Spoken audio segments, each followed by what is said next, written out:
Assalamualaikum warahmatullahi wabarakatuh. Salam sejahtera bagi kita semua. Izinkan kami dari kelompok 3 untuk memaparkan hasil diskusi kami yang berjudul Landasan Pendidikan. Baik, sebelum masuk ke materi yang pertama, izinkan saya untuk memperkenalkan anggota kelompok kami. Yang pertama ada Ahmad Junaidi, dan yang kedua ada Nur Ain, dan yang ketiga ada Marsyanda dan ada Raihan. Langsung saja pada materi pertama.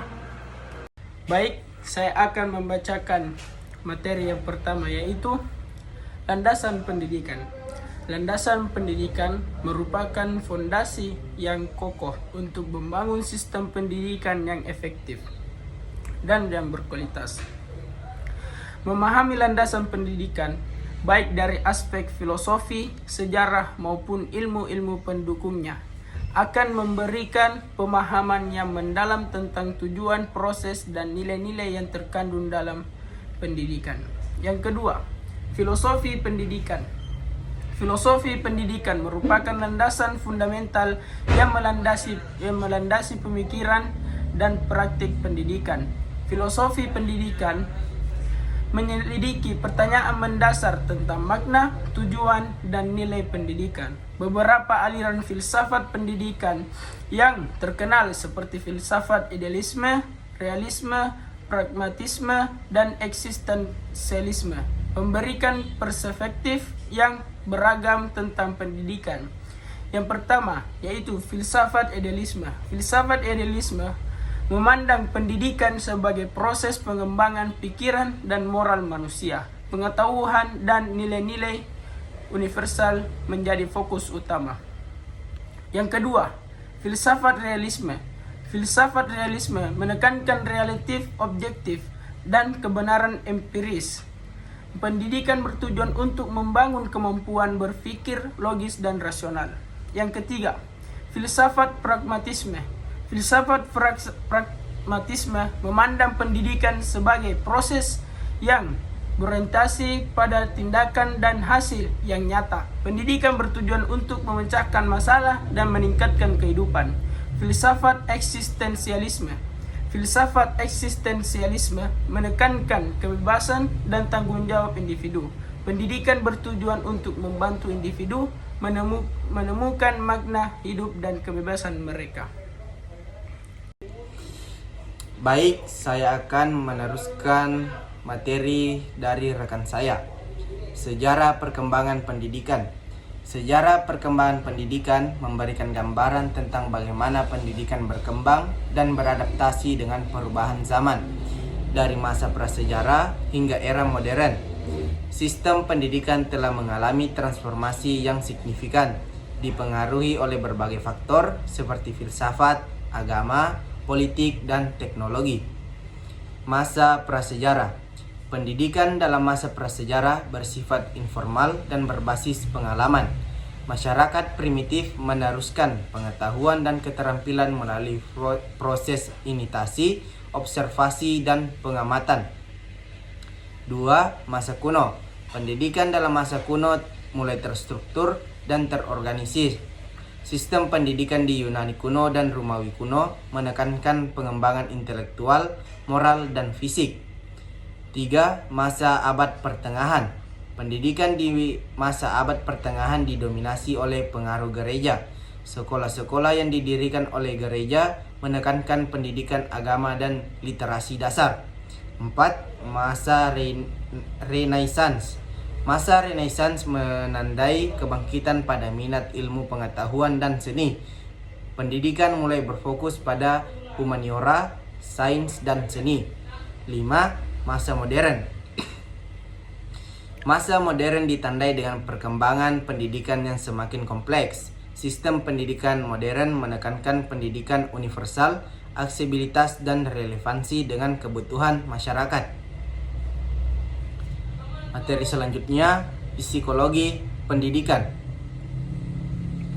Psikologi pendidikan merupakan cabang ilmu psikologi yang mempelajari perilaku dan proses belajar manusia dalam konteks pendidikan. Psikologi pendidikan memberikan pemahaman tentang faktor-faktor yang memengaruhi belajar, perkembangan kognitif, sosial, dan emosional, serta bagaimana menciptakan lingkungan belajar yang efektif. 1. teori belajar. Teori belajar seperti teori behaviorisme, kognitivisme, dan konstruktivisme memberikan kerangka kerja untuk memahami bagaimana individu belajar. 2. Perkembangan kognitif. Teori perkembangan kognitif seperti teori Piaget dan Vygotsky menjelaskan bagaimana kemampuan berpikir, memecahkan masalah, dan belajar berkembang seiring waktu. 3. Motivasi belajar. Psikologi pendidikan juga membahas faktor-faktor yang memengaruhi motivasi belajar, seperti kebutuhan, tujuan, dan penghargaan. 4. Evaluasi pembelajaran. Psikologi pendidikan berperan dalam mengembangkan metode dan instrumen evaluasi yang valid dan reliabel untuk mengukur hasil belajar. Ya, selanjutnya ada sosiologi pendidikan, di mana sosiologi pendidikan mempelajari pendidikan sebagai sebuah fenomena sosial. Sosiologi pendidikan menganalisis bagaimana pendidikan dipengaruhi oleh struktur sosial, budaya, dan politik, serta bagaimana pendidikan berperan dalam membentuk dan memproduksi struktur sosial. Struktur sosial seperti kelas sosial, ras, gender, dan agama memengaruhi akses kesempatan dan hasil pendidikan. Dan ada budaya termasuk nilai-nilai, norma, dan keyakinan mempengaruhi tujuan, konten, dan metode pendidikan. Dan yang selanjutnya ada politik seperti kebijakan pendidikan, pendanaan, dan kontrol mempengaruhi arah dan perkembangan pendidikan. Dan yang selanjutnya ada antropologi pendidikan yang mempelajari pendidikan dalam konteks budaya yang lebih luas. Antropologi pendidikan menganalisis bagaimana pendidikan dipengaruhi oleh tradisi, adat istiadat, dan nilai-nilai budaya suatu masyarakat. Pendidikan formal, bagaimana sistem pendidikan formal beradaptasi dengan nilai-nilai dan praktik budaya setempat. Dan ada pendidikan informal, bagaimana pengetahuan dan keterampilan diturunkan melalui tradisi lisan, ritual, dan pengalaman sehari-hari. Dan juga ada peran gender, bagaimana peran gender mempengaruhi akses kesempatan dan harapan pendidikan. Budaya pendidikan mengacu pada seperangkat nilai, norma, dan keyakinan yang memengaruhi praktik pendidikan dalam suatu masyarakat. Budaya pendidikan membentuk pandangan tentang tujuan, metode, dan hasil pendidikan. 1. Nilai-nilai pendidikan. Nilai-nilai pendidikan seperti kejujuran, disiplin, kerja keras, dan kreativitas memengaruhi tujuan dan arah pendidikan.